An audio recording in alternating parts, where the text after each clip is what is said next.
Senate will come to order. The chaplain, Dr. Black, will open the Senate with prayer.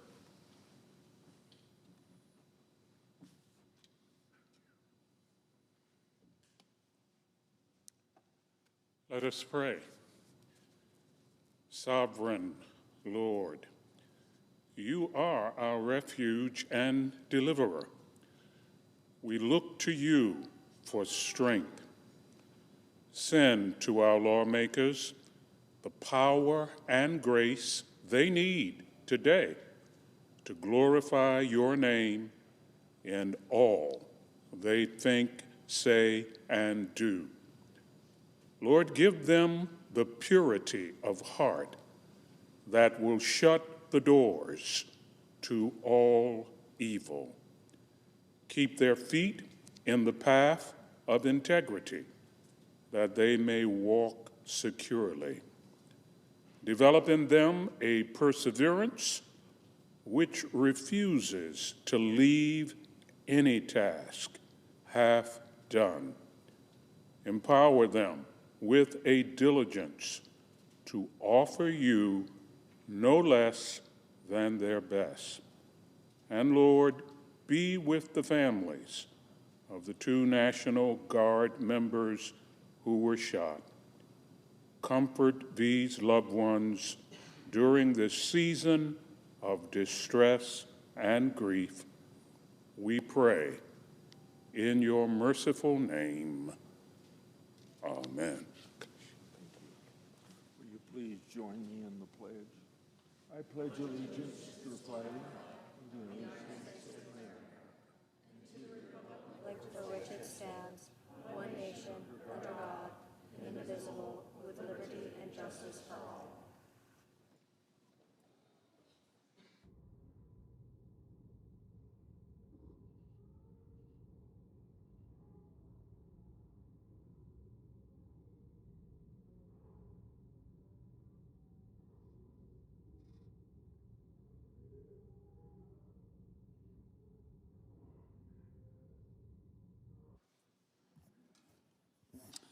Under the previous order, the leadership time is reserved. Under the previous order, the Senate will be in a period of morning business with senators permitted to speak therein for up to 10 minutes each.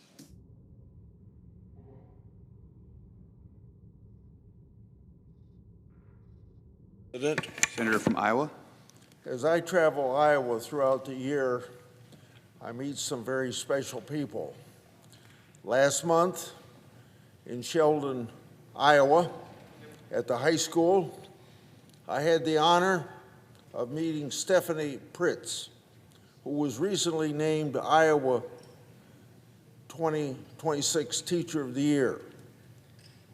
Now, it goes way back to 1958 that Iowa started Teachers of the Year Award, honoring an exceptional Iowa teacher each year.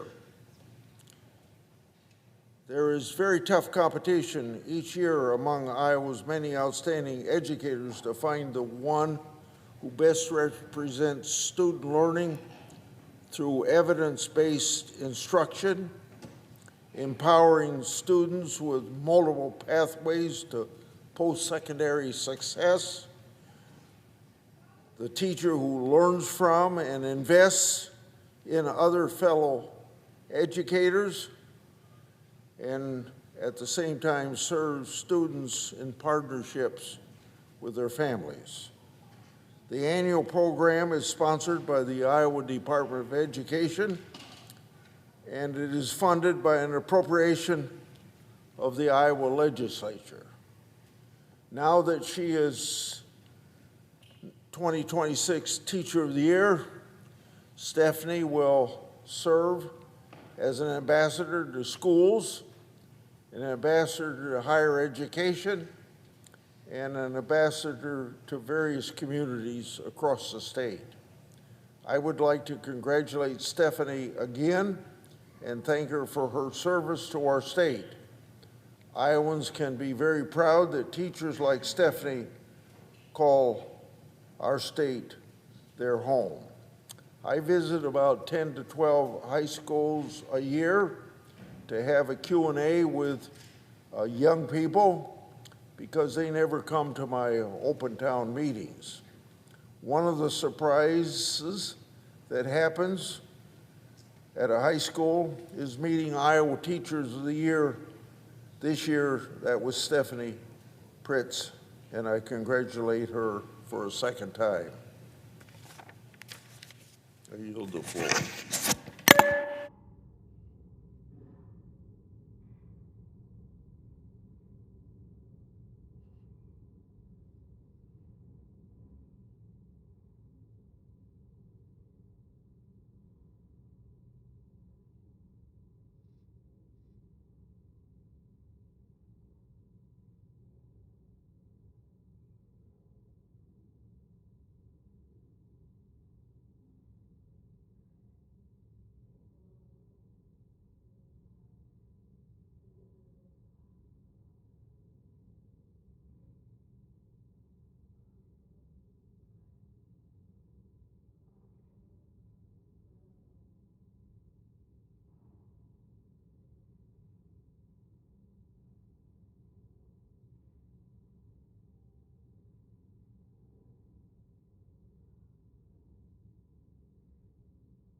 Mr. President. Democrat leader. Mr. President, this morning I was informed by New York law enforcement of multiple bomb threats made against my offices in Rochester, Binghamton, and Long Island. The bomb threats against my offices came with the email subject line MAGA and from an email address alleging the 2020 election was rigged. Local and federal law enforcement responded immediately and are conducting full security sweeps, and investigations are ongoing. Everyone, thank God, is safe, and I am grateful for the quick and professional response of federal and local law enforcement to ensure that these offices remain safe and secure for all New Yorkers. As I've said many times, these kinds of violent threats have absolutely no place in our political system. No one, no public servant, no staffer, no constituent, no citizen should ever be targeted for simply doing their job.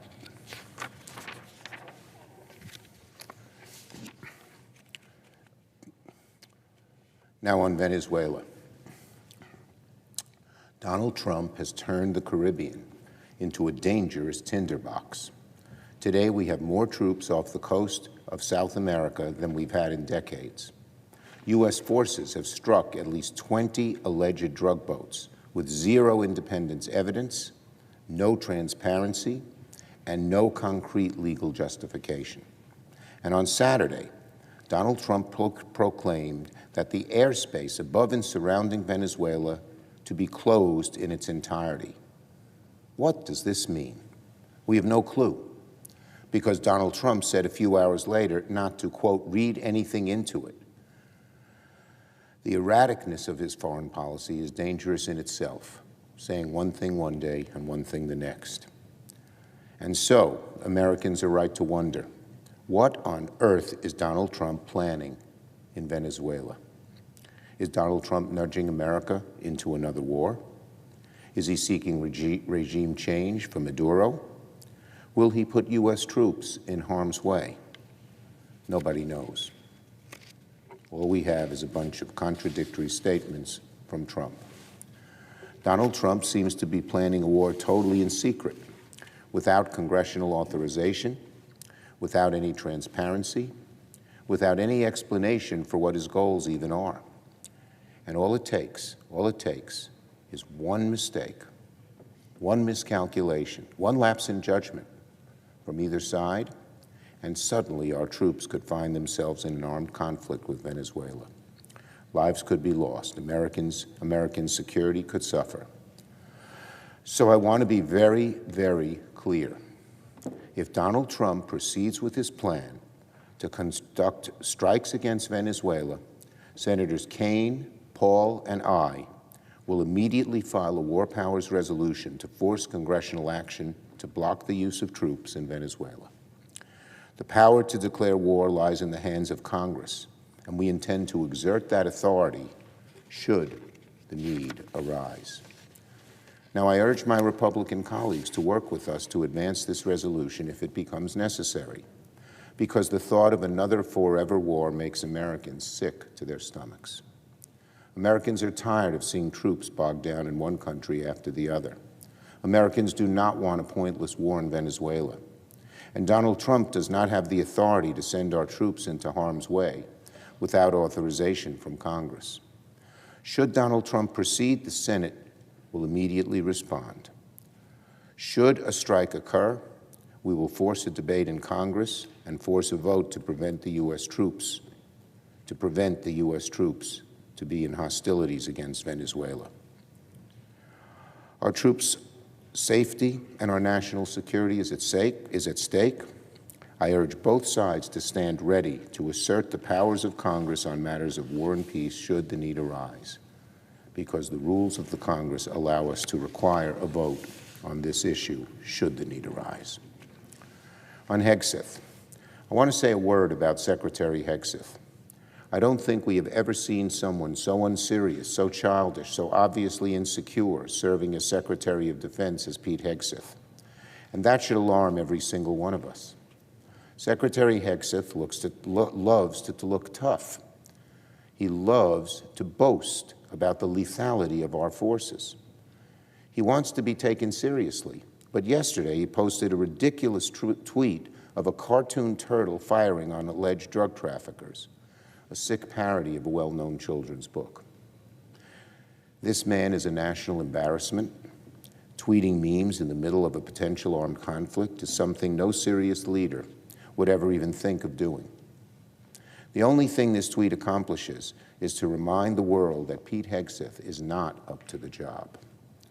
But of course, this is much more serious than memes on Twitter. A few days ago, the Washington Post reported that Secretary Hegseth had spoken A few days ago, the Washington Post reported that Secretary Hegseth gave a spoken directive to kill all the occupants of the first alleged drug boat struck by U.S. forces. If the reports in the Washington Post are accurate, this may expose those involved to legal consequences. What we need right now, more than anything else, is the truth, the facts, which is precisely what Secretary Hegseth has refused to give. There are tapes in the possession of the Department of Defense that would show exactly what happened during these military strikes. Secretary Hegseth has an obligation to be truthful, so he should release those tapes. He says the Washington Post account is not correct, so why not release the tapes and prove it? If he refuses to release these tapes, it calls into question the truthfulness of his account. The tapes will show one way or the other what happened and whether Hegseth is telling the truth. If Secretary Hegseth has nothing to hide, he should not fear being truthful. In the meantime, Republicans in the House and Senate, including the chairman of the Senate Armed Services Committee, have promised, quote, vigorous oversight on these strikes. This is very encouraging, and I thank them for working in a bipartisan way on this matter. But now Republicans in both chambers must follow through. We need congressional hearings. We need full and transparent briefings from the Pentagon. And most importantly, the committees should continue to demand Secretary Hegseth release the tapes. This is such a serious matter that Secretary Hegseth himself should come before the Congress to testify under oath about the nature of his order, the evidence supporting the strikes, and an explanation for what the goals are in Venezuela. With our troops standing on a knife's edge in the Caribbean, we need a Secretary of Defense who can prove himself to be serious, sober-minded, and someone of high character. Sadly, Hegseth has the opposite of each of these qualities. And finally, Mr. President, on health care. So the holiday season is upon us, and this year people are wondering how the hell they're going to afford their health insurance. The ACA tax credits the Republicans have refused to extend will expire, and as many as 20 million Americans will see their health care costs skyrocket. Many more than 20 million will see their, even if they have private insurance, will see their costs skyrocket as well. What are Donald Trump and Republicans doing to solve America's health care crisis? Absolutely nothing. Absolutely nothing. Donald Trump and Republicans seem to be in no hurry at all to prevent tens of millions of people's premiums from skyrocketing. After waiting until the last minute to even talk about health care, Republicans are now in utter disarray. First, Trump said he would finally release his grand plan to fix health care. Then Republicans in Congress threw a tantrum and bullied the president into backing down. Now Republicans in the House and Senate can't seem to get on the same page about how they'll fix this crisis that's been brewing under their watch. So while Republicans are in complete disarray about health care, Democrats remain united to lower people's premiums and to bring their costs down. Until Donald Trump and Republicans show they're serious about working with us to solve the health care crisis, Americans will continue to see their health care costs skyrocket, and they will know it's Donald Trump and the Republicans who are to blame. I yield the floor.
Leader. Thank you, Mr. President. Mr. President, before I begin, I want to express my profound sorrow over the death of West Virginia National Guard member Specialist Sarah Beckstrom. Sarah was one of 2 National Guard members shot in a targeted attack here in Washington, D.C. on the day before Thanksgiving. The other Guard member, Staff Sergeant Andrew Wolf, is hospitalized in grave condition. My prayers are with him and his family, as well as with the family of Specialist Beckstrom. Mr. President, Sarah Beckstrom was just 20 years old. Andrew Wolf was just 24. They're both at an age when many are quite naturally figuring out their path in life. But Sarah and Andrew chose early, and they chose service. Service up to and including the sacrifice of their lives for their country and their fellow citizens. It's a remarkable thing, Mr. President. And may we never forget how much we owe men and women like Andrew Wolf and Sarah Beckstrom. Again, my prayers are with the family of Specialist Beckstrom, and I'm praying for Staff Sergeant Wolf's full and swift recovery. Mr. President, Thanksgiving is one of the busiest travel seasons of the year. More than 80 million Americans traveled for the holiday last week. And while most of them packed up the car and hit the road, about 6 million Americans boarded planes to spend the holiday with relatives and friends across the country. And I'm sure all of them were breathing a sigh of relief that the government shutdown was over and that air traffic control had resumed normal operations before their trips. Mr. President, the impact on air travel was one of the most visible aspects of the chaos that ensued during the Democrats' 43-day government shutdown. Flights were snarled throughout the shutdown, but it got progressively worse as the shutdown drug on. By the time Democrat shutdown entered its second month, the FAA was forced to order cutbacks in air traffic as a matter of safety. And more would have been required if we hadn't been able to finally reopen the government when we did. So, Mr. President, I'm relieved that air traffic was able to get back to normal levels before the holiday travel surge. And I'm grateful to thousands of air traffic controllers who were on duty during the shutdown without pay and who work hard every day to keep planes moving quickly and safely. They have an important job, and I know that every controller shares a commitment to putting safety first, whether it's a normal day, the middle of a snowstorm, or a government shutdown. Mr. President, even before the shutdown, our air traffic control system was facing challenges. And modernization efforts have been a priority for both the Trump administration and for Congress this year. Before the holiday, the Commerce Committee's Aviation Subcommittee held a hearing that examined air traffic operations during the shutdown, as well as the challenges that existed prior to the shutdown and that still exist today. And I appreciate Chairman Moran's attention to these important issues. And I'm grateful that my colleagues are taking the time to delve into the challenges facing air traffic control. At least our Republican colleagues, Mr. President, are taking the time. The lead Democrat on that panel called the hearing political theater. And the Democrats' witness for the Aviation Subcommittee talked only about, get this, Obamacare. That's right, Mr. President, Obamacare. A hearing to examine air traffic safety and air traffic control. And that was the only witness the Democrats asked to come and testify. So I'm hoping that this was a one-time political stint and not an indication of the attitude that Democrats are going to take going forward. Because we have a lot more work to do on this issue. Republicans remain focused on improving air travel and safety, and that hearing was just one part of our continued efforts.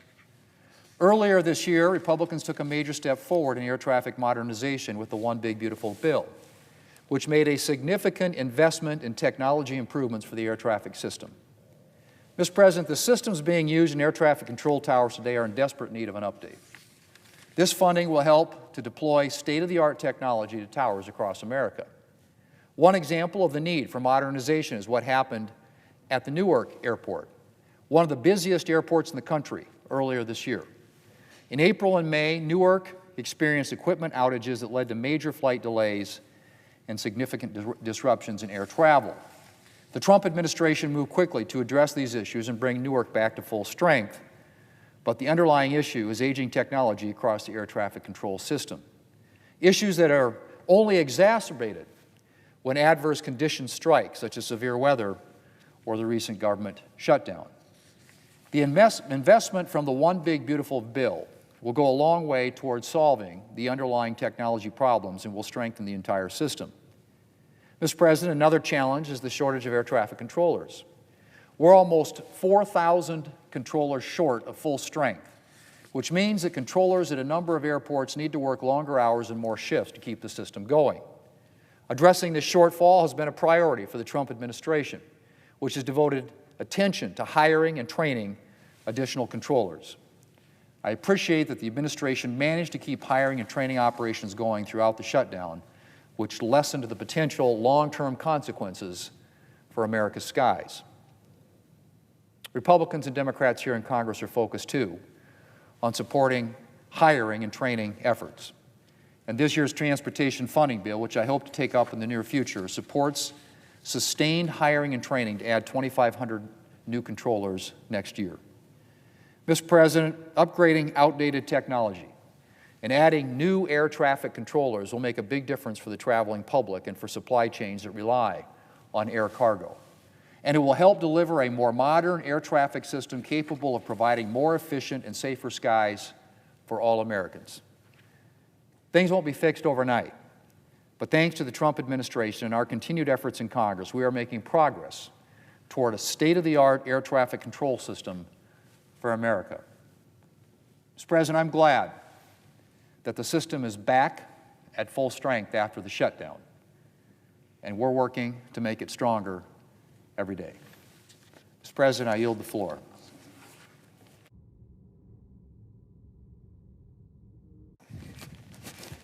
Democrat Whip. Mr. President, let me pick up where the Republican leader left off on air traffic controllers. The biggest, busiest airport in the United States is O'Hare, when you count both passengers and cargo traffic. And after the government reopened, I went to O'Hare and I met with the air traffic controllers. I've known them for years, dating back to the first government shutdown during President Trump's first administration. There are roughly 10,500 air traffic controllers nationwide in America. We need 14,000. So what does that mean if you're understaffed by that 40% figure? It means that those who are presently working work extraordinarily long hours.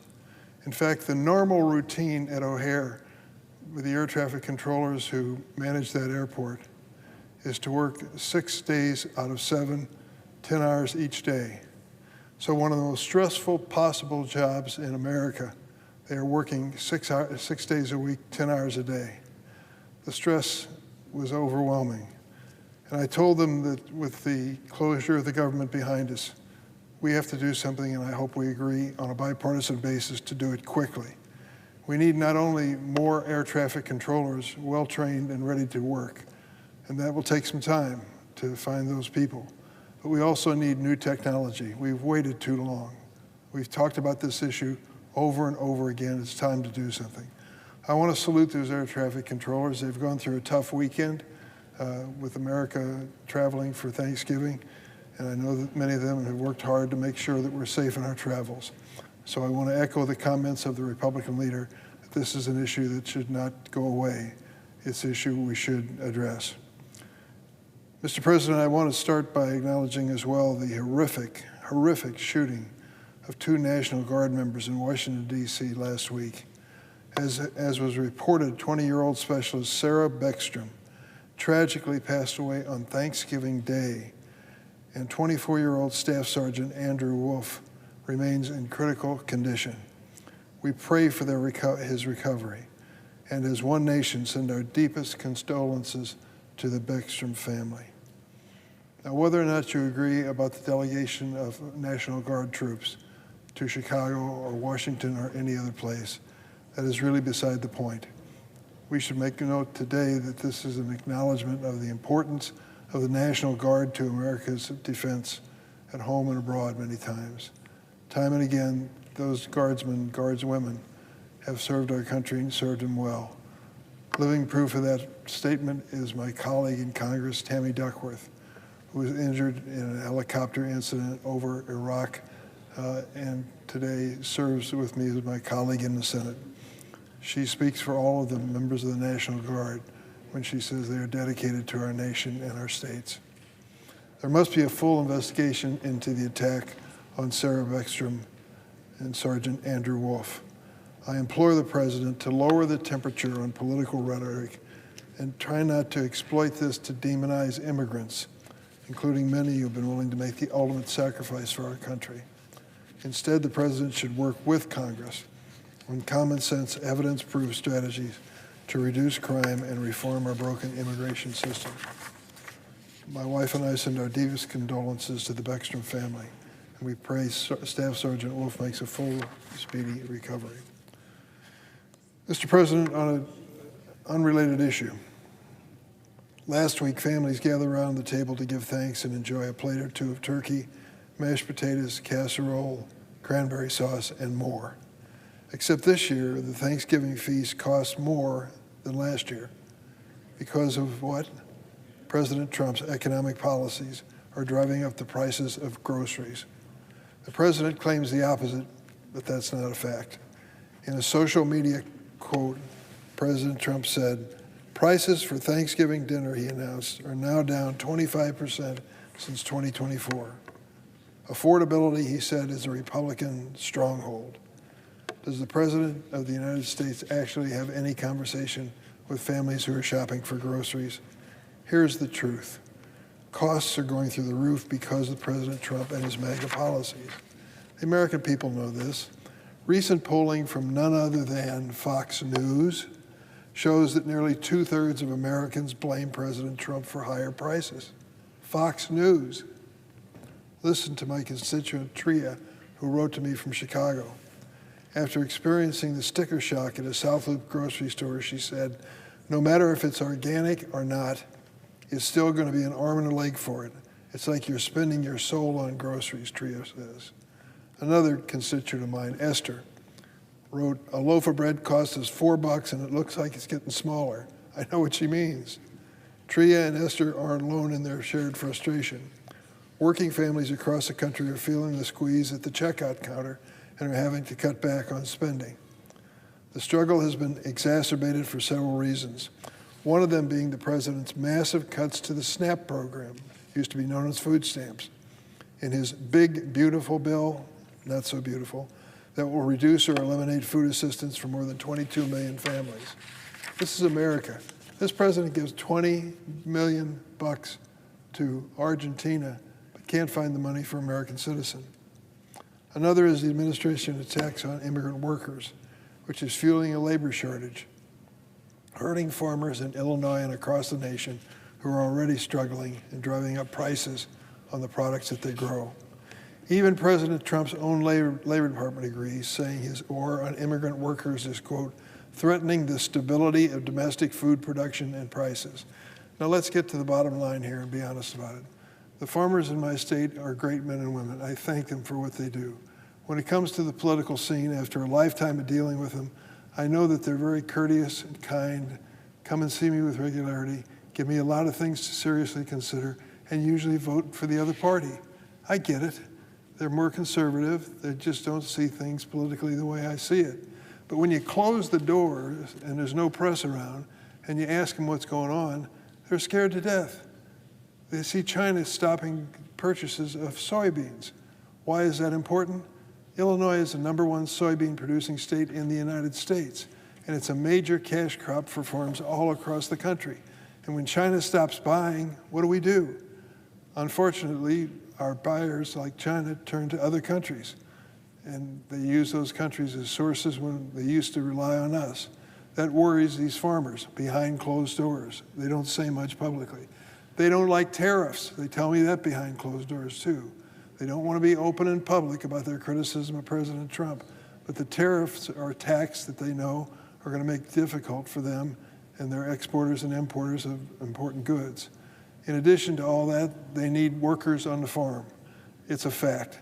Whether it's an orchard or a dairy farm or any other farm operation, many of them need workers on the farm. And there aren't a lot of local people volunteering for that job. The president's policies against immigrants not only is denying them the source of these workers, but is also creating an attitude in other joining countries that have served us in the past that it's too dangerous to come try to work in the United States. That's the reality. Nationwide, for example, the cost of a lot of basics just keep going up. Orange juice, up 29% compared to last year. Ground beef, 14%. Coffee, 26% more. None of these developments have occurred in a vacuum. They're a direct response to the president's chaotic tariff policies. He changes his mind every 15 minutes. Is it 10%? Is it 15%? Is it 100%? Wait a minute, the governor of Ontario just ran an ad during a baseball game. Let's raise the tariffs on products from Canada by 50%. Is that any way to run a country? Already families in Illinois have paid more than $700 just this year on average because of these policies.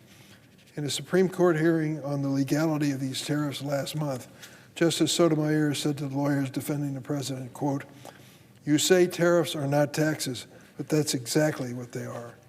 Justice Sotomayor is absolutely right. We are paying for Donald Trump's failed economic agenda, an agenda which runs back and forth, helter-skelter, day by day. And the president recognizes it too, really. That's why a few weeks ago he watered down his own economic proposal when he suspended certain tariffs on bananas, coffee, beef, and clothing. You just can't keep up with him. Why backtrack? Because he knows that the voters and consumers in America are fed up with rising costs and place it by a factor of 2 to 1 at his feet. My source again, Fox News. The president sees the writing on the wall, and he's scrambling to undo the damage he's caused. But it's too little, too late, unless he moves quickly and changes it dramatically. The damage goes beyond food prices. Thanks to this president, Americans are now confronting higher utility bills. Just ask him. On the campaign trail, the president promised to slash electricity prices in half. Drill, baby, drill. We'll take care of everything. It ain't working.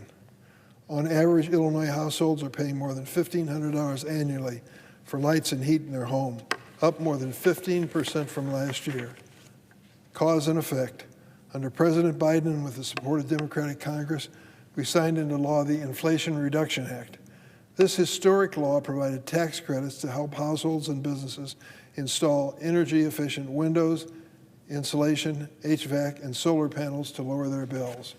I know because I put solar panels on my home in Springfield. Our electric bill, our monthly bill, was cut dramatically because of that policy decision from the Biden administration. Earlier this year, President Trump and congressional Republicans scrapped these credits for solar energy with their so-called Big Beautiful Bill. So while utility bills go up, people who want to go to cheaper forms of sustainable energy, such as solar, are told the tax incentives are no longer there, just the opposite of what we should be doing. And then they went further, eliminating incentives for wind and solar projects, meaning fewer jobs and less power to the grid. It's supply and demand. Less power equals higher prices. And the consequences of these policies are already taking effect. According to the Century Foundation, past due utility balances have jumped 10% this year, 10% more than they were the year before. People can't afford to pay these utility bills. And just like snap cuts, Trump's energy policies harm those already struggling the most. One example, his budget proposal calls to eliminate LIHEAP, a program that helps millions of low-income Americans pay their energy bills on time. Between the sky-high cost of rent, groceries, and utilities, Americans are being hit from all sides. The president has recently floated $2,000 tariff rebate checks as an idea. Not only are these checks unlikely to see the light of day, but the hole he has put American families in is far greater than $2,000. The American people see right through the Donald Trump scheme, and they know that the sole reason they're facing higher prices is because of his policies.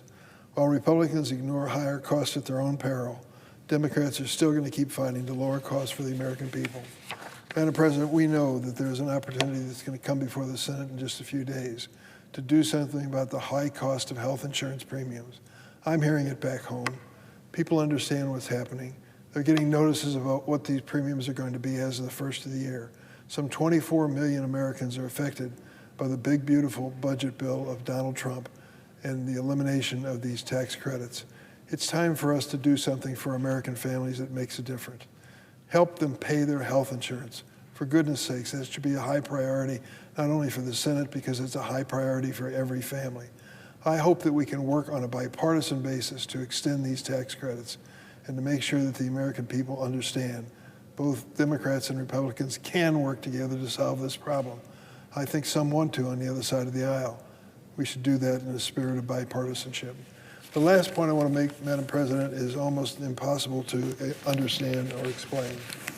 Can you imagine that the former president of Honduras, his name is Juan Orlando Hernandez, was prosecuted by the federal government of the United States for his involvement in the trade in narcotics.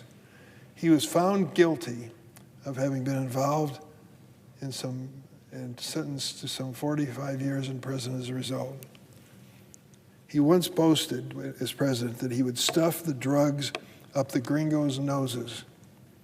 He accepted a $1 million bribe from El Chapo, one of the leaders in Narcotics International, to allow cocaine shipments to pass through Honduras destined for the United States.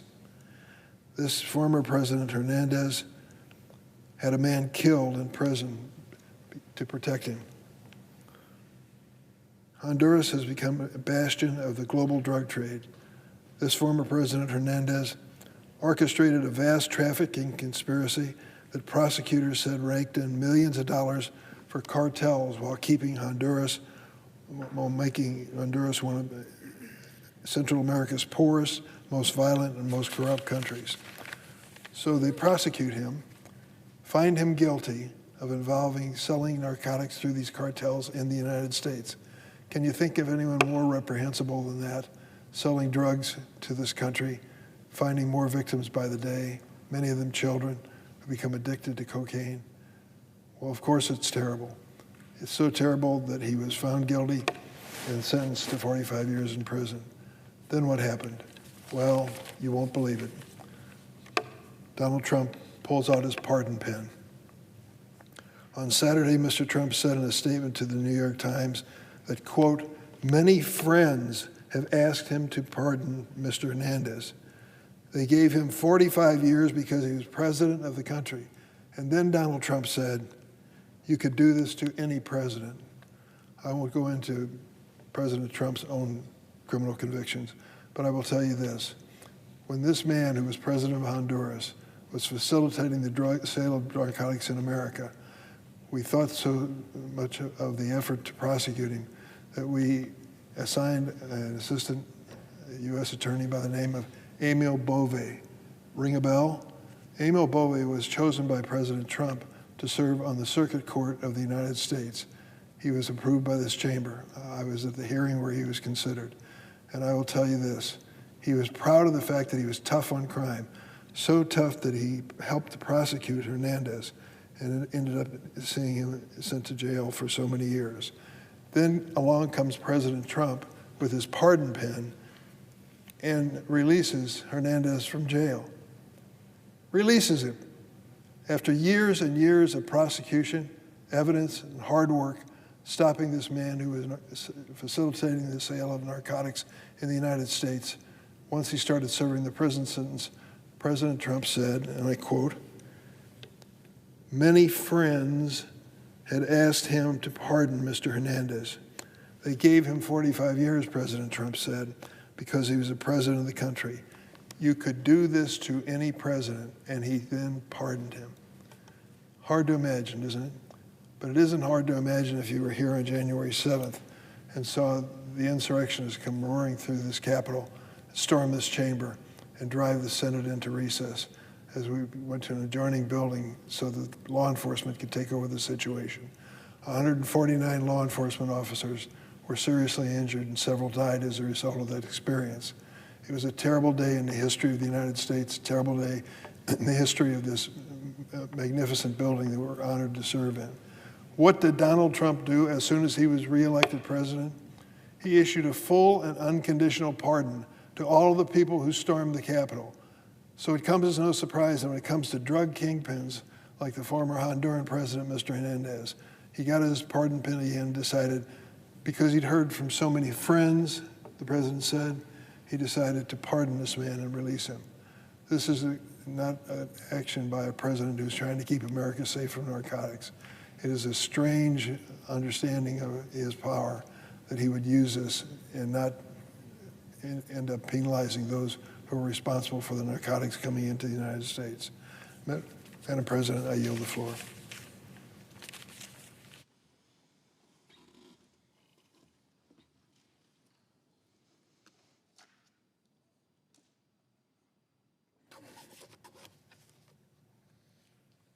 Madam President. The senator from West Virginia. Madam President, I rise today with a very heavy heart, one shared by all West Virginians and by so many across our country, including you, Madam President. This past Wednesday, 2 members of the West Virginia National Guard were targeted and shot in the line of duty right here in Washington, D.C. In the days since this horrific attack, our entire state has been praying, grieving, and rallying around these heroes, their loved ones, and their families. Today, I want to speak about these 2 brave, fine guardsmen. U.S. Army Specialist Sarah Beckstrom, who passed away on Thanksgiving Day, and U.S. Air Force Staff Sergeant Andrew Wolf, who remains in critical condition, still fighting for his life. This was a deliberate and senseless act of violence, an attack not only on 2 individuals, but on the very values and the country that they took an oath to protect. These young soldiers put on the uniform to protect all of us. And on Wednesday, they were ambushed and attacked because they were U.S. service members, because of that sense of duty that led them to serve their country. Specialist Sarah Beckstrom was just 20 years old. So think about it, looking at the young people here, just think about that. 20 years old. She had her whole life ahead of her. We are so proud to claim her as one of our own. Sarah was a West Virginia girl. She served with honor, distinction, and a deep sense of responsibility, qualities that her family, her fellow soldiers, and her community have all recognized. Those who served alongside of her talk about her leadership and her very bright spirit, and you can see that in her smile from her photographs. They talk about somebody who showed up every single day. They describe her as a peacemaker, and that's what she was doing on the streets of D.C. She was being a peacemaker, and that's exactly what she was. Her loss is immeasurable. And on a holiday that means to bring many families together and create joyous moments, her loved ones instead face the unthinkable. My prayers and deepest condolences are with them. Sarah's service, her sacrifice, and her example will not be forgotten by her Guard family, by the state, by her own family, by the state of West Virginia, which we so proudly shared, or by this nation. U.S. Air Force Staff Sergeant Andrew Wolf remains in the hospital, and we are all praying hard for him, his family, and his fellow guardsmen. Andrew volunteered to serve and to take on missions that protect our country and our communities while he was still in high school. Andrew is 24 years old. I spoke with his mother, Melody, this morning, and my biggest takeaway is that Andrew is a fighter. My other takeaway in talking with Melody is that she and the entire family, including Andrew, are very devout. They believe in the power of prayer. They believe in the power of the God Almighty to weave his way and his will, and they've gathered much strength from that. There are so many people in his community and in our state and really across the country and around the world that are praying for him. His family has shown extraordinary strength during these painful days, and I want them to know this, as I told her this morning. Andrew is not alone. West Virginia stands behind him, the National Guard stands behind him, and this country stands behind Andrew. Powerful and plentiful prayers are offered to Andrew and to his family. I also want to take a moment to recognize the West Virginia National Guard. This attack has shaken them deeply, as you can imagine. Guard leadership, including Major General Seward, the Adjutant General of the West Virginia National Guard, have been steadfast, compassionate, and focused on the families and the service members. Whenever tragedy hits our state, whether it's a flood or a fire or storms or public health emergencies or overseas deployments, the Guard is always there, always there. Today, as they bear tremendous grief for themselves, they continue to support the families of Sarah and Andrew with the same dedication that they bring to every mission. West Virginia is so proud of our service members. We always have been. And this moment, while it is painful, reminds us again just how much they sacrifice and just how much we depend on them every day. Let me be perfectly clear. This was an unprovoked and targeted attack on 2 American service members. It was a horrific act of violence. When our men and women take an oath of office to defend our country, they know they may be called to fight. But I imagine they never really fathomed that they would be attacked right here on our own soil. It's just unthinkable. This is a moment for unity, for resolve, and for honoring the men and women who serve our country so bravely. It's a moment to stand against violence of any kind, especially violence directed at those who protect us.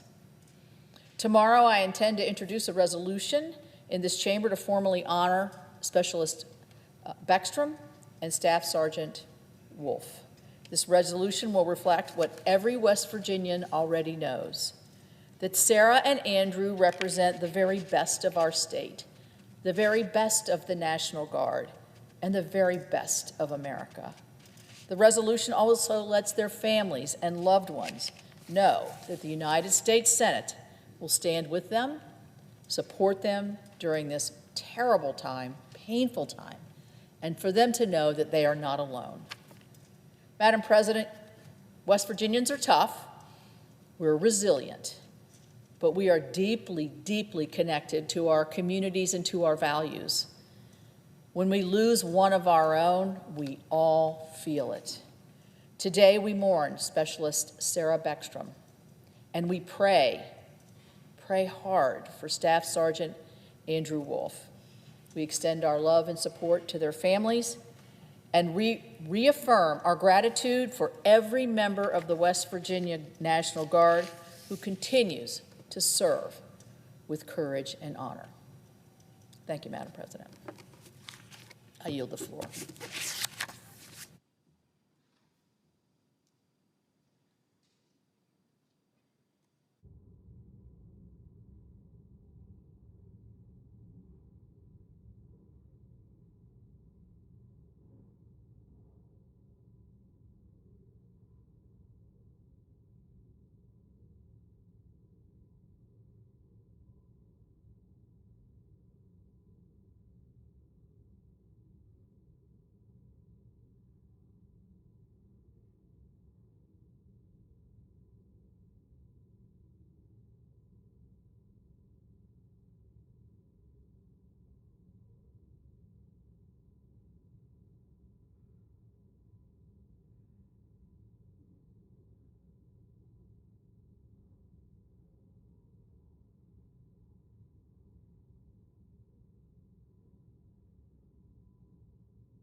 The senator from Texas. Madam President, as we all know, we're back from the Thanksgiving holiday where most of us, I hope all of us, had a chance to spend some time with our family and show thanks for the blessings that we have experienced.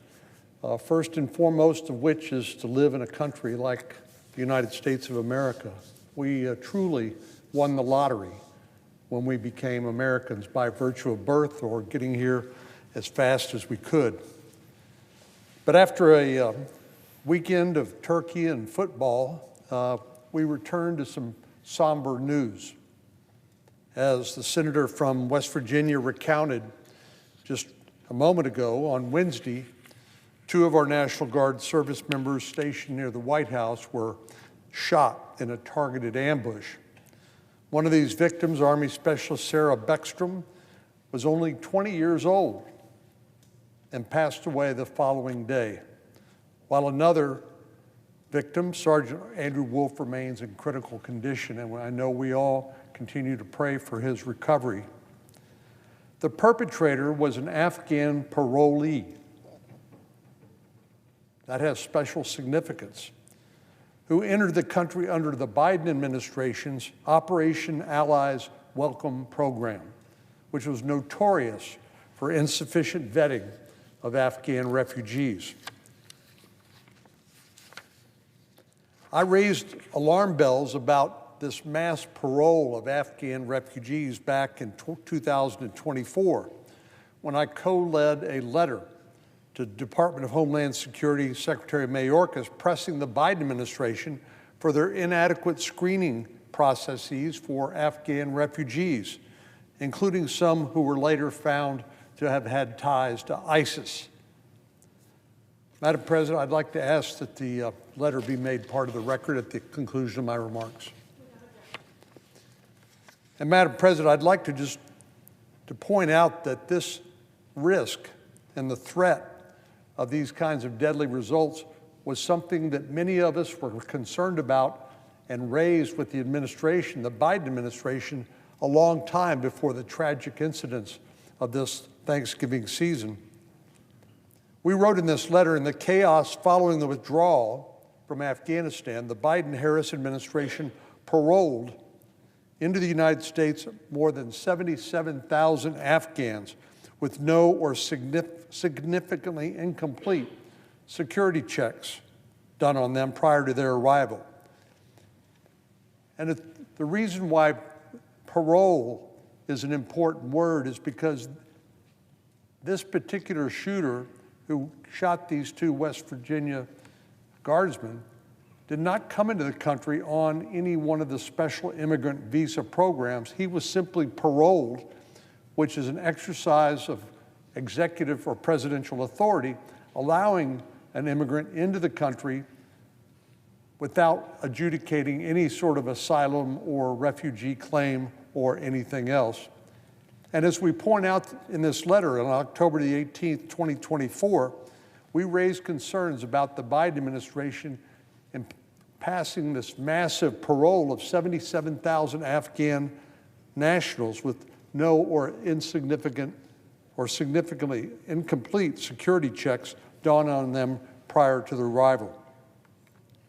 The letter goes on to say, in the 3 years since, the Department of Homeland Security has failed to conduct proper vetting of these parole recipients, people like the shooter who shot the 2 West Virginia National Guardsmen.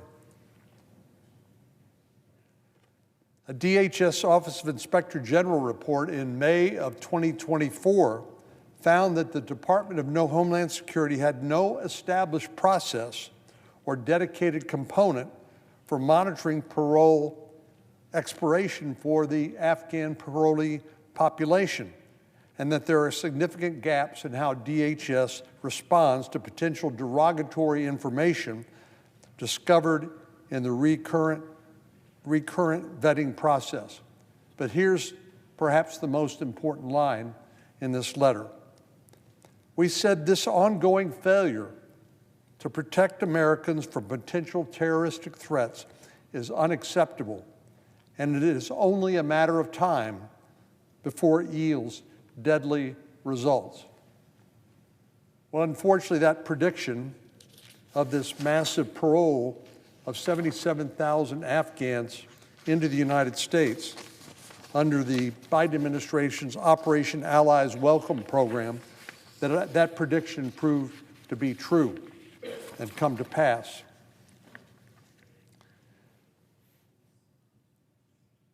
Our prayers continue to go out to the family of Sarah Begstrom, an American hero who gave and made the ultimate sacrifice for her country.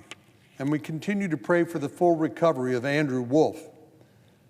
These young men and women in uniform put their lives on the line day in and day out so that the rest of us can sleep safe and secure.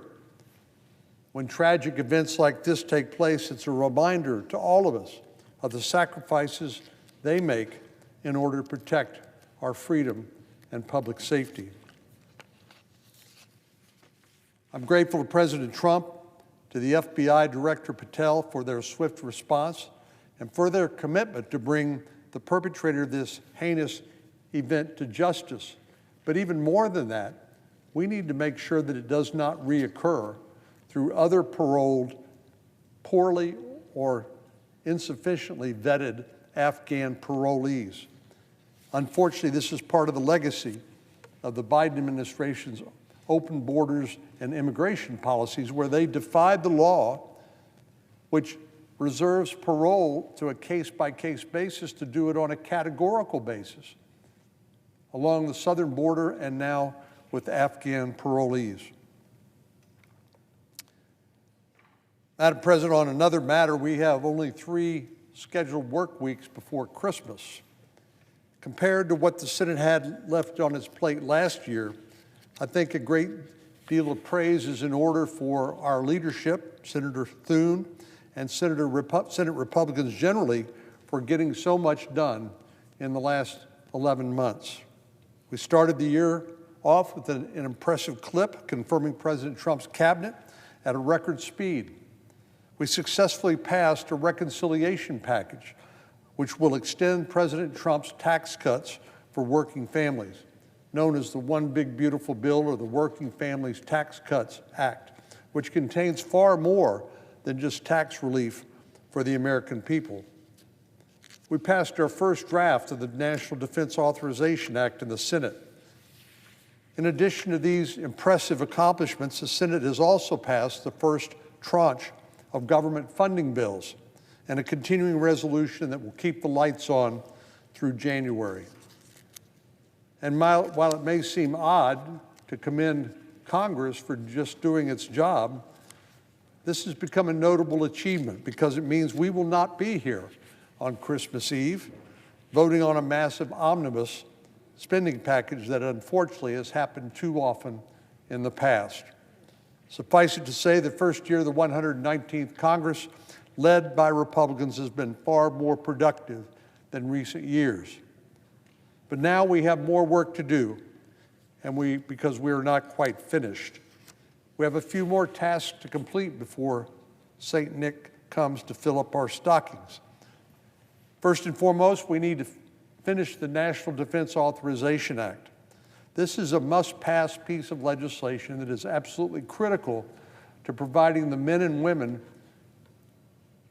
who protect this country with the finances and the resources and the training they need in order to do their job.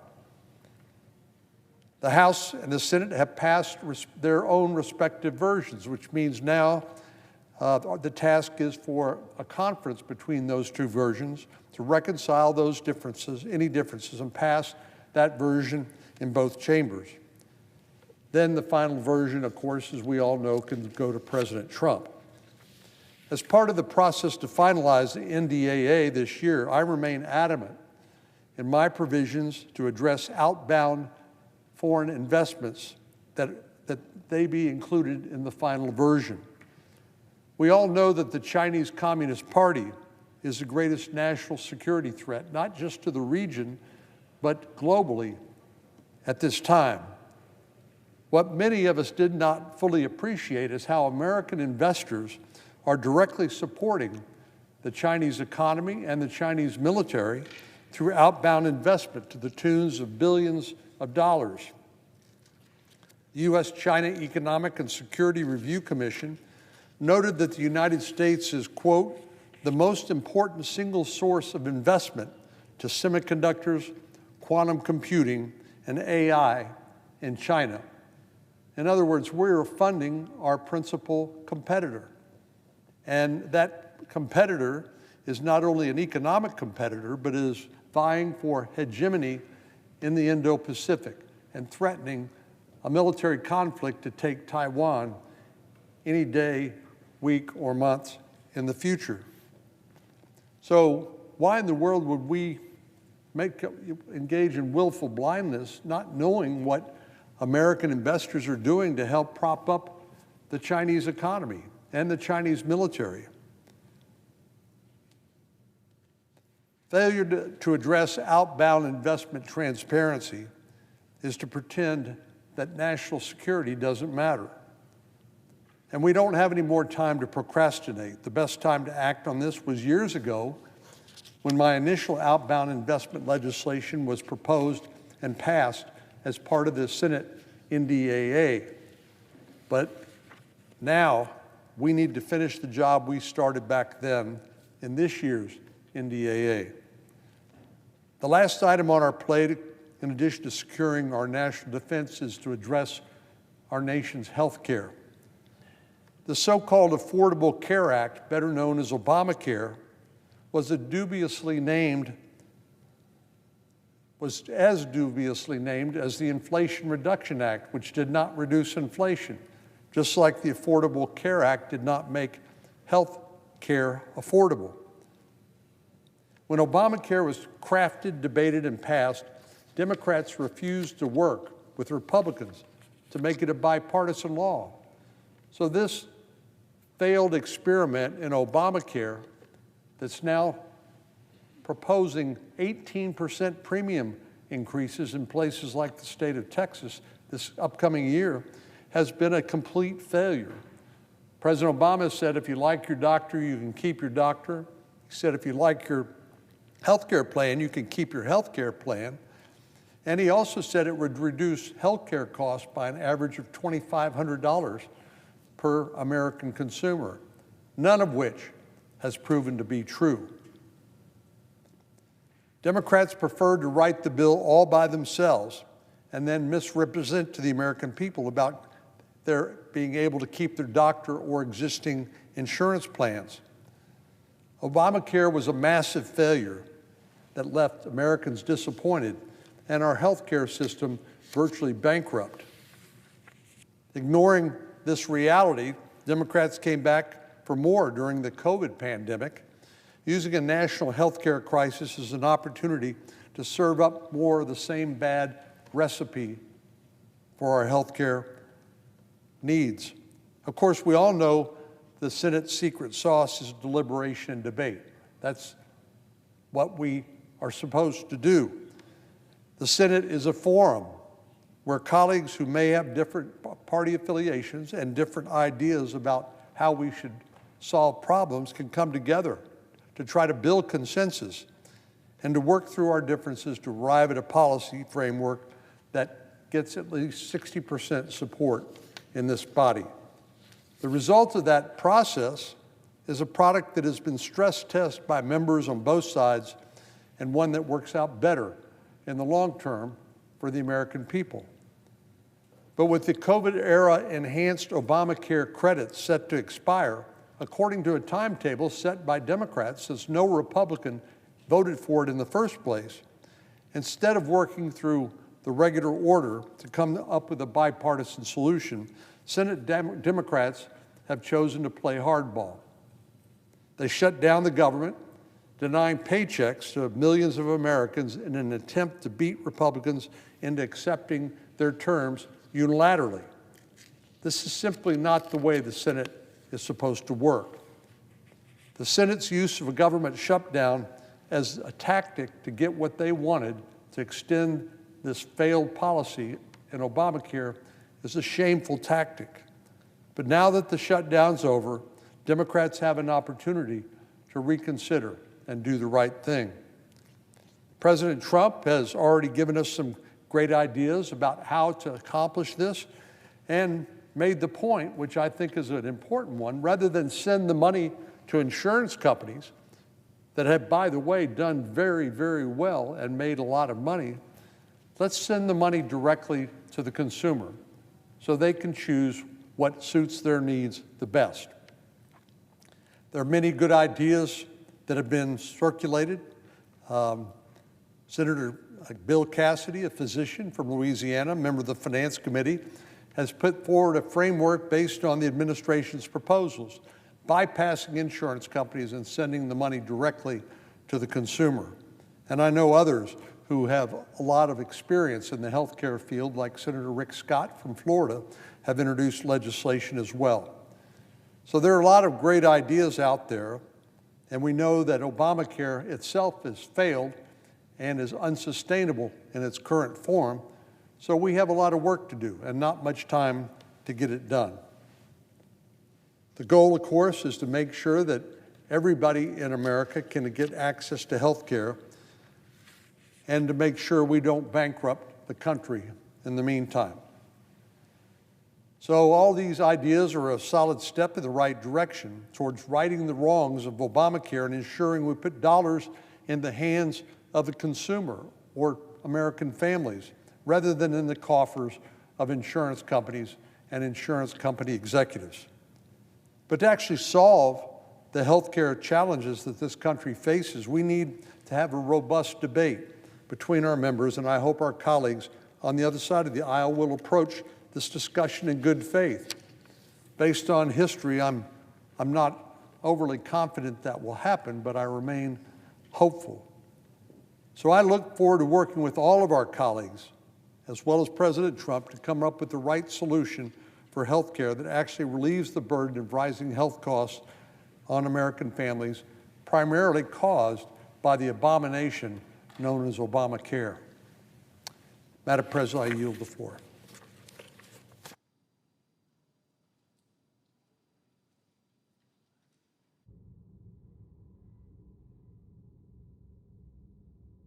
Madam President, I note the absence of a quorum. The clerk will call the roll. Ms. Alsobrooks.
Madam President, The senator from Kentucky.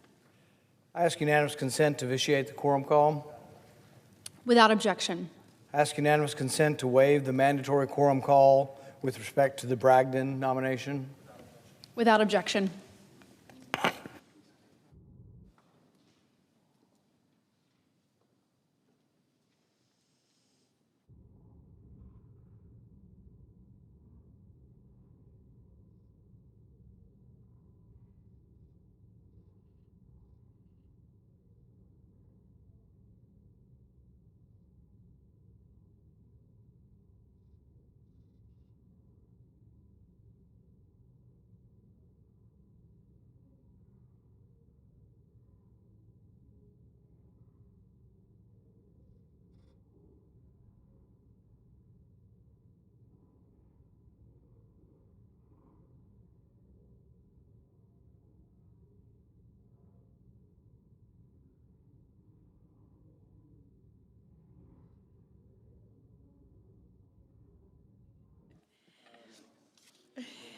The clerk will report the motion to invoke cloture.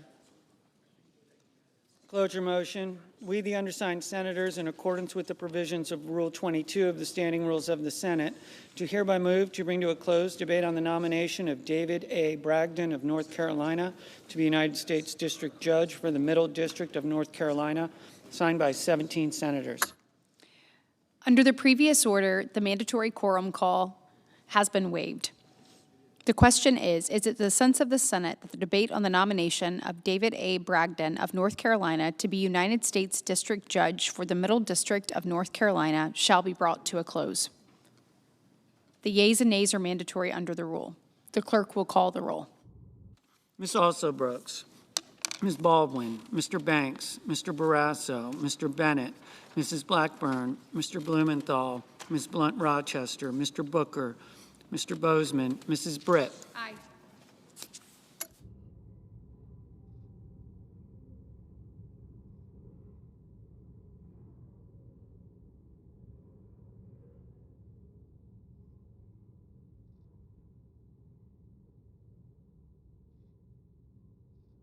Mr. Budd.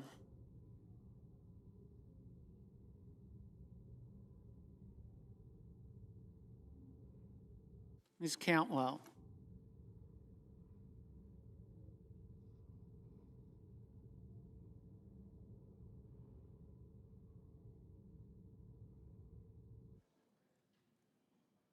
Mrs. Capito.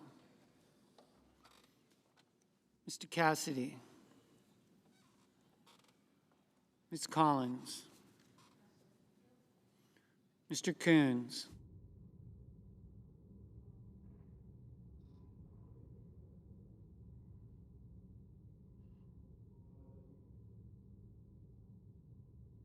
Mr. Cornyn.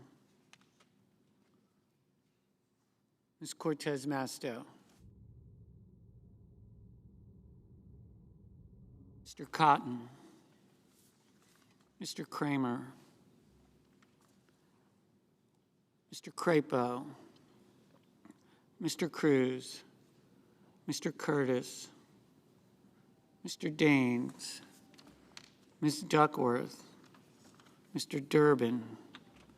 Ms. Ernst, Mr. Fetterman, Mrs. Fisher, Mr. Gallego, Mrs. Gillibrand, Mr. Graham, Mr. Grassley,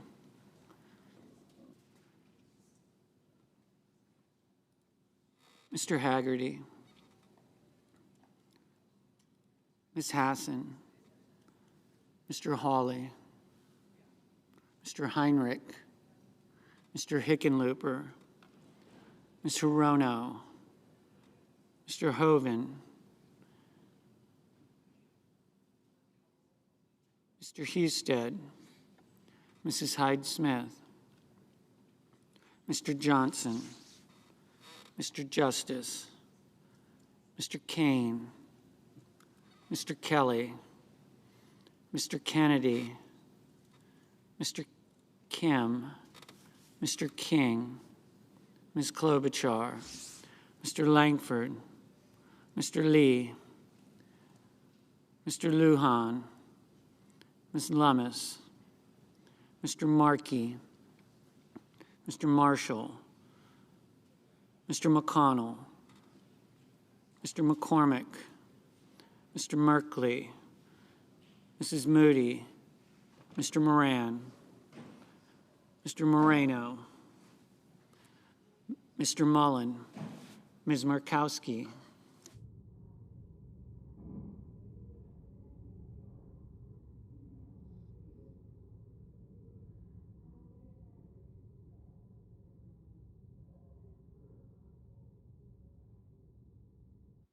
Mr. Murphy, Mrs. Murray, Mr. Ossoff, Mr. Padilla, Mr. Paul, Mr. Peters, Mr. Reed, Mr. Ricketts, Mr. Risch, Ms. Rosen, Mr. Rounds, Mr. Sanders, Mr. Schatz, Mr. Schiff, Mr. Schmidt, Mr. Schumer, Mr. Scott of Florida, Mr. Scott of South Carolina, Mrs. Shaheen, Mr. Sheehy, Ms. Slotkin, Ms. Smith, Mr. Sullivan, Mr. Thune, Mr. Tillis, Mr. Tuberville, Mr. Van Hollen,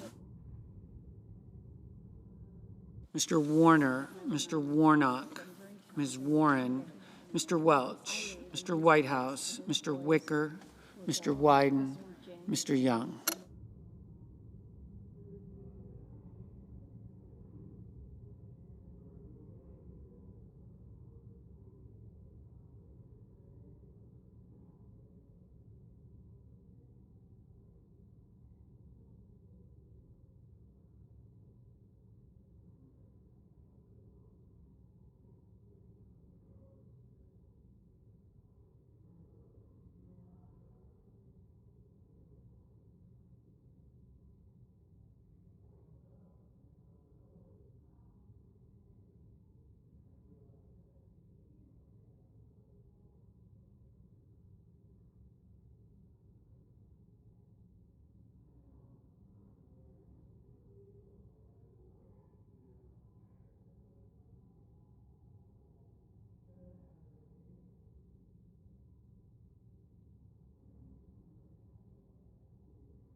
Senators voting in the affirmative: Bozeman, Britt, Cassidy, Collins, Kramer, Hawley, Murkowski, Paul, Sheehy, Tillis, Tuberville. Senators voting in the negative: Blunt Rochester, Booker, Duckworth, Heinrich, Hickenlooper, Kane, Lujan, Murphy, Ossoff, Schatz, Slotkin, Wyden. Mr. Husted. Mr. Husted, aye.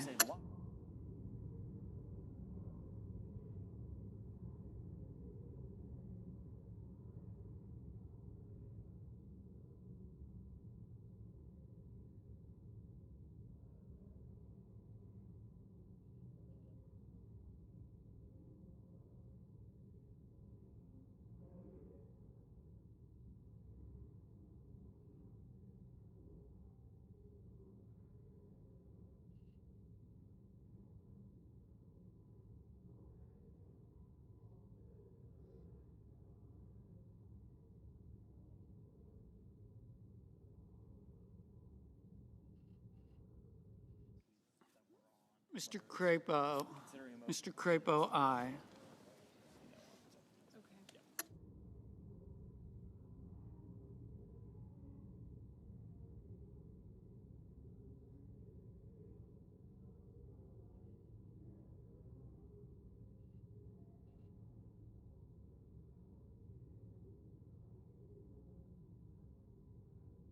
Ms. Ernst. Ms. Ernst, aye.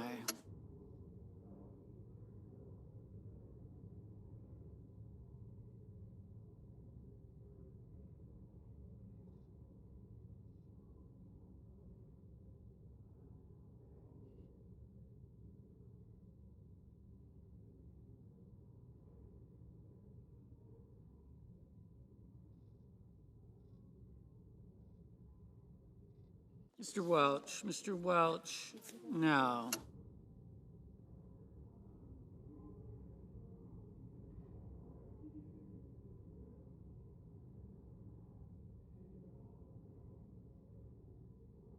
Mr. Van Hollen. Mr. Van Hollen, no. Mr. Markey. Mr. Markey, no. Mr. Warner. Mr. Warner, no.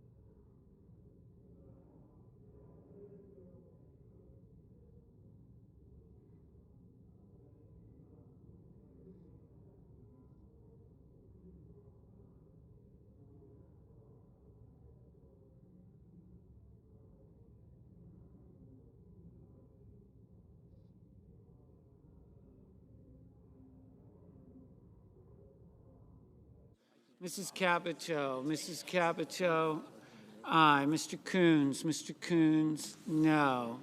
Mrs. Fisher. Mrs. Fisher, aye. Ms. Hirono. Ms. Hirono, no.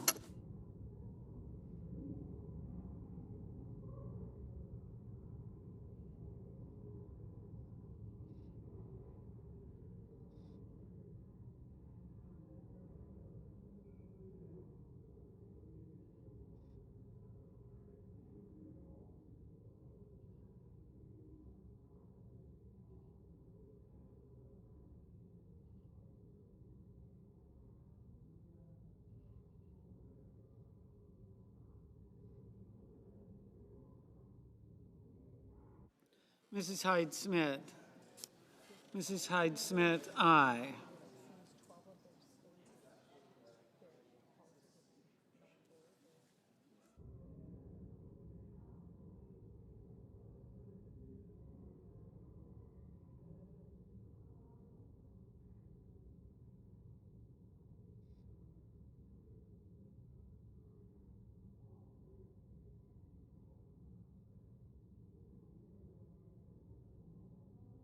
Mrs. Shaheen, Mrs. Shaheen, no.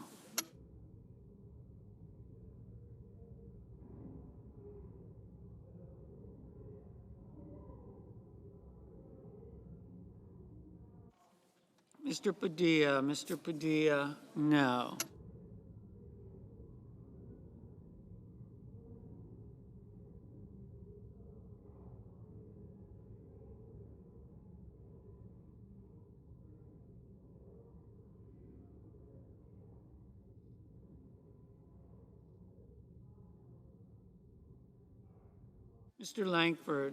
Mr. Langford, aye. Mr. Marshall, aye.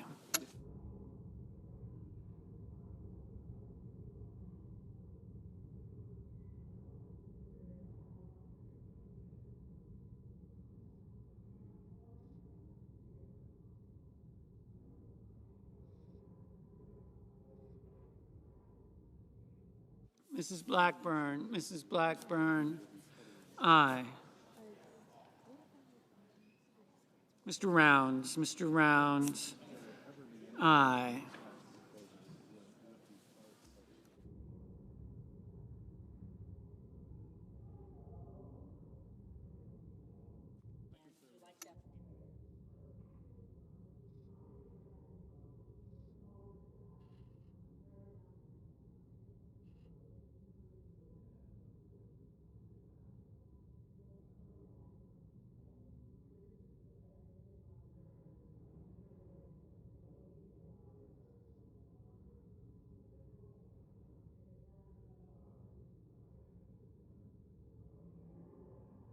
Ms. Rosen, no. Mr. Graham, aye. Mr. Lee, aye. Mr. Scott of Florida, aye.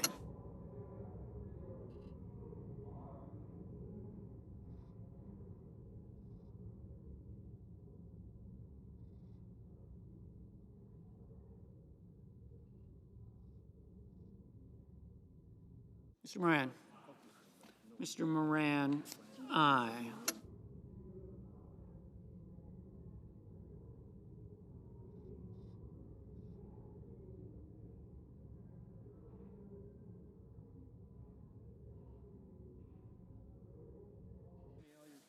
Ms. Smith, no. Ms. Lummis, aye. Mr. Moreno, aye.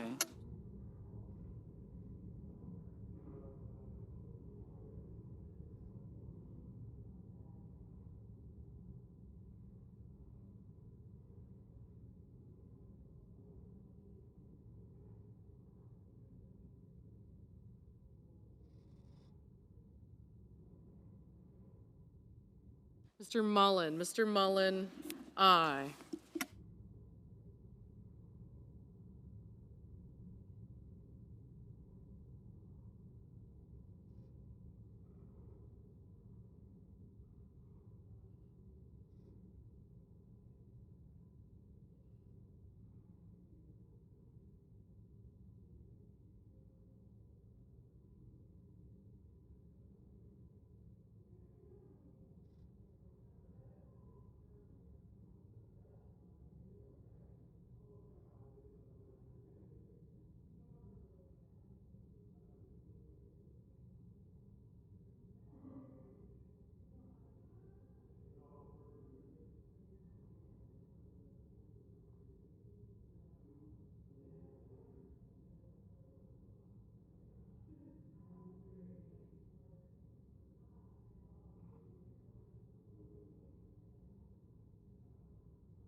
Mr. Peters, no.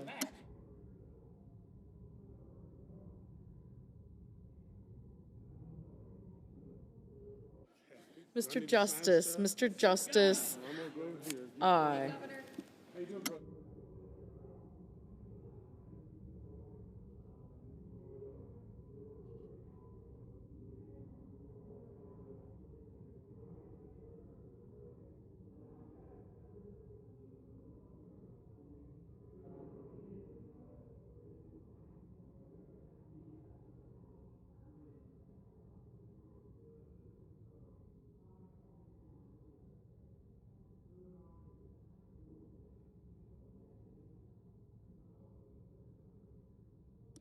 Mr. Ricketts, aye.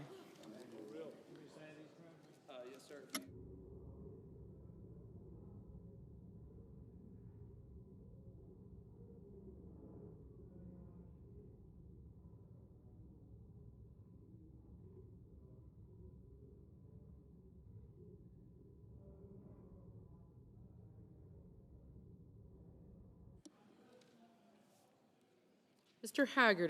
Haggerty, aye. Mr. McCormick, aye.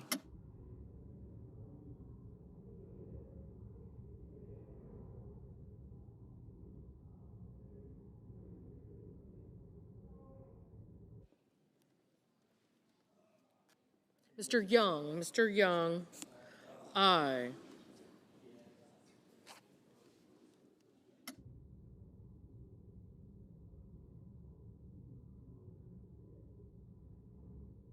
Ms. Hassan, no.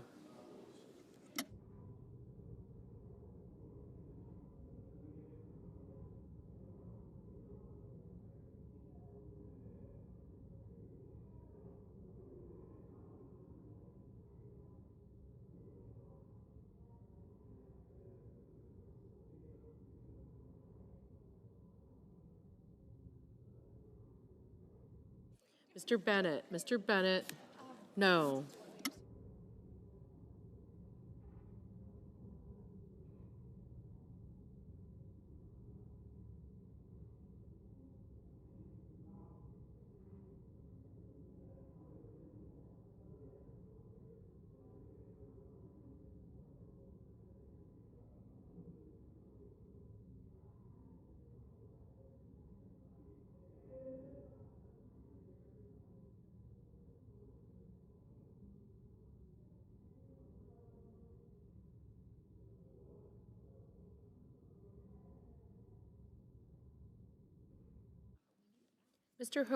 Mr. Hoven, aye.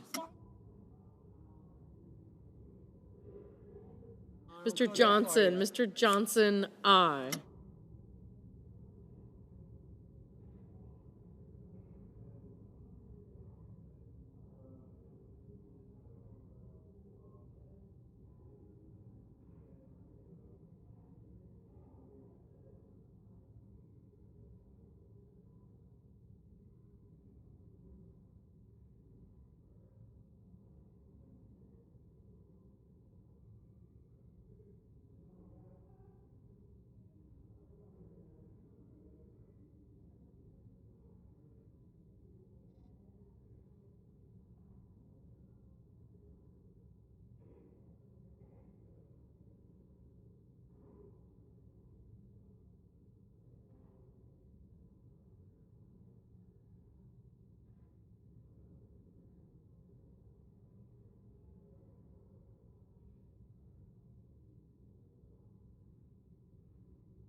Mr. Kennedy, aye.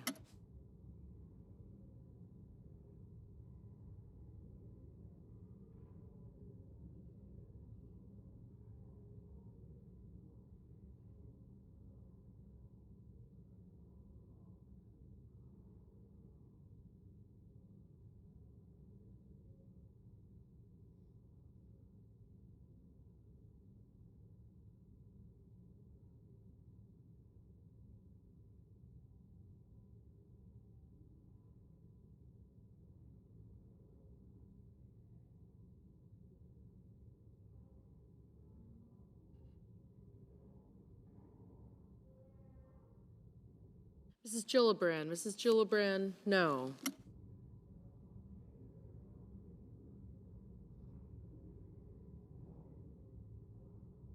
Mr. Durbin, no. Mr. Schumer, no. Ms. Cortez Masto, no.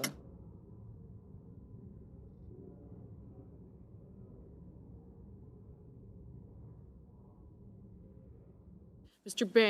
Banks, aye. Mrs. Murray, no.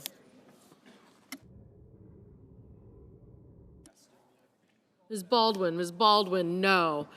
Mr. Scott of South Carolina, aye. Mr. Cotton, aye. Mr. Thune, aye. Mr. Daines, aye. Mr. Grassley, aye. Mr. Barrasso, aye. Mr. Cornyn, aye. Ms. Klobuchar, no.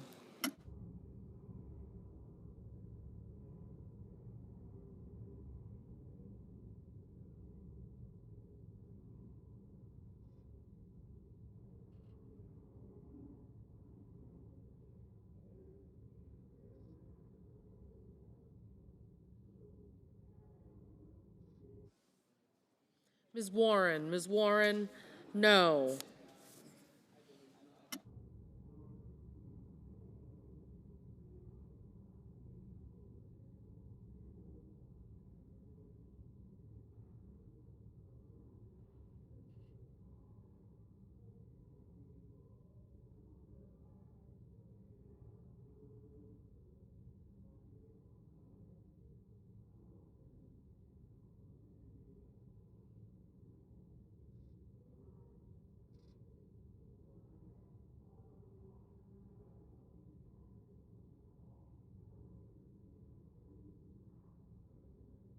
Ms. Alsobrooks, no.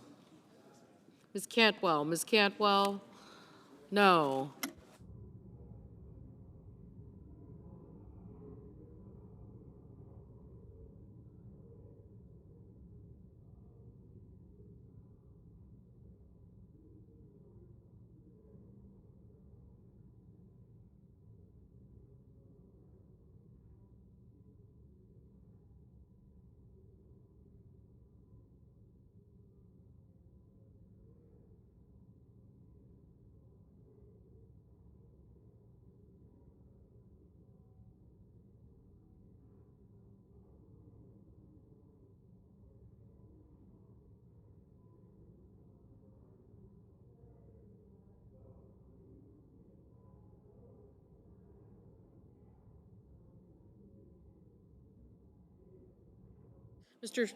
Mrs. Moody, aye. Mr. Schmidt, aye. Mr. Budd, aye.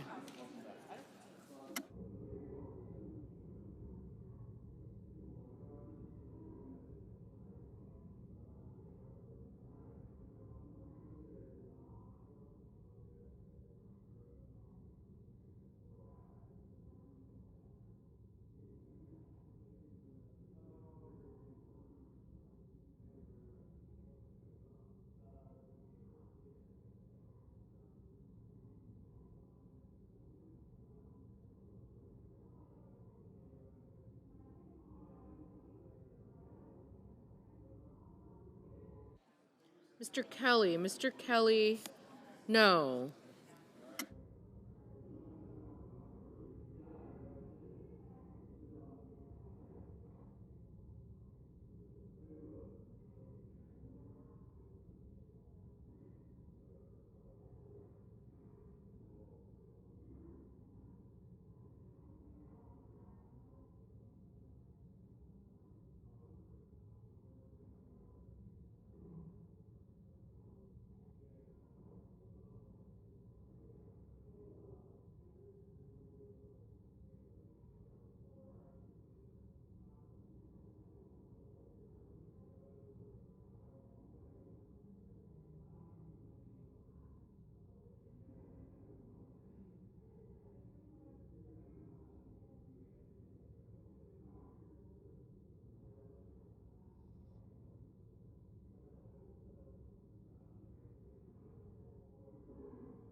Mr. King, no.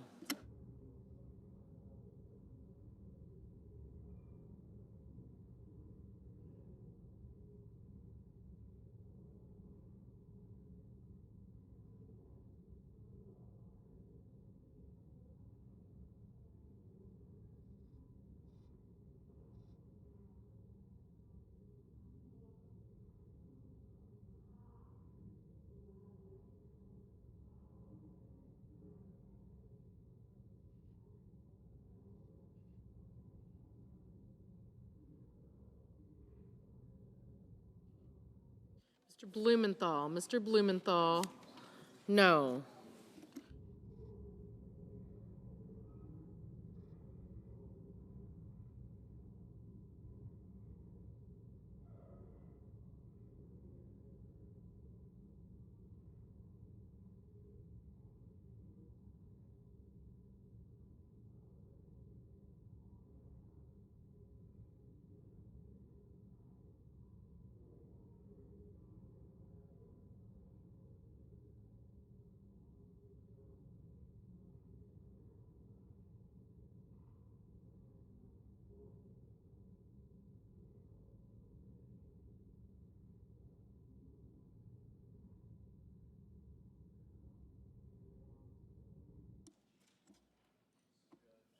Mr. Cruz, aye.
Mr. Reed, no.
Mr. Sullivan. Mr. Sullivan, aye.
Mr. Wicker. Mr. Wicker, aye.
Mr. Merkley. Mr. Merkley, no.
Mr. Whitehouse. Mr. Whitehouse, no.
On this vote, the yeas are 50, the nays are 41, and the motion is agreed to.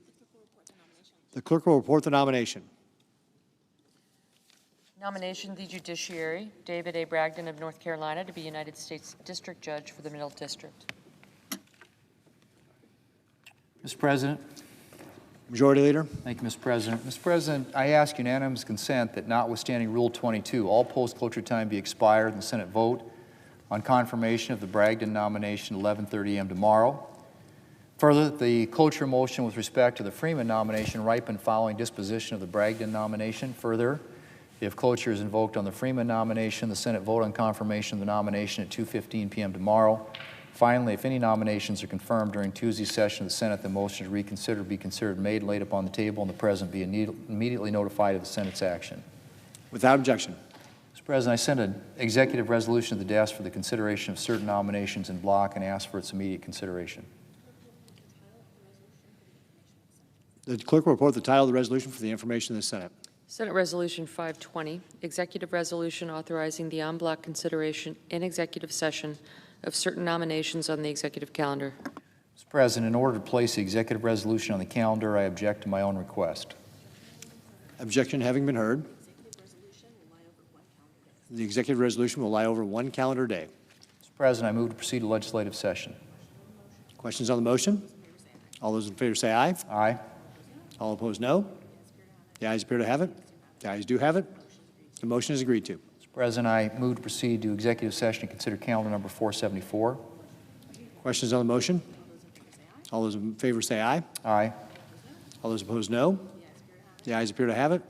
The ayes do have it. The motion is agreed to. The clerk will report the nomination. Nomination, the judiciary, Matthew E. Orso of North Carolina to be United States District Judge for the Western District. Mr. President, I sent a cloture motion to the desk. The clerk will report. Cloture motion, we the undersigned senators, in accordance with the provisions of Rule 22 of the Standing Rules of the Senate, do hereby move to bring to a close debate on the nomination of Matthew E. Orso of North Carolina to be United States District Judge for the Western District of North Carolina, signed by 17 senators as follows. Mr. President, I ask consent the reading of the names be waived. Without objection. I move to proceed to legislative session. Questions on the motion? All those in favor say aye. Aye. All opposed, no. The ayes appear to have it. The ayes do have it. The motion is agreed to. Mr. President, I move to proceed to executive session to consider calendar number 475. Questions on the motion? All those in favor say aye. Aye. All opposed, no. The ayes appear to have it. The ayes do have it. The motion is agreed to. Mr. President, I sent a cloture motion. The clerk will report the nomination. Nomination, the judiciary, Susan Courtwright Rodriguez of North Carolina to be United States District Judge for the Western District. Mr. President, I sent a cloture motion to the desk. The clerk will report. Cloture motion, we the undersigned senators, in accordance with the provisions of Rule 22 of the Standing Rules of the Senate, do hereby move to bring to a close debate on the nomination of Susan Courtwright Rodriguez of North Carolina to be United States District Judge for the Western District of North Carolina, signed by 17 senators as follows. Mr. President, I ask consent the reading of the names be waived. Without objection. And I ask unanimous consent that Senate resume legislative session and be in a period of morning business with senators permitted to speak therein for up to 10 minutes each. Without objection. Mr. President, I ask unanimous consent that the appointment at the desk appear separately in the record as if made by the chair. Without objection. And I ask unanimous consent that when the Senate completes its business today, it stand adjourned until 10 a.m. on Tuesday, December the 2nd, that following the prayer and pledge, the journal proceedings be approved today, the morning hour be deemed expired, the time for the two leaders be reserved for the use later in the day, and the Senate be in a period of morning business with senators permitted to speak therein for up to 10 minutes each. Further, the Senate recess following the cloture vote on the Freeman nomination until 2:15 p.m. to allow for the weekly conference meetings. Without objection. Mr. President, if there's no further business to come before the Senate, I ask that it stand adjourned on the previous order. The Senate stands adjourned until 10 a.m. tomorrow.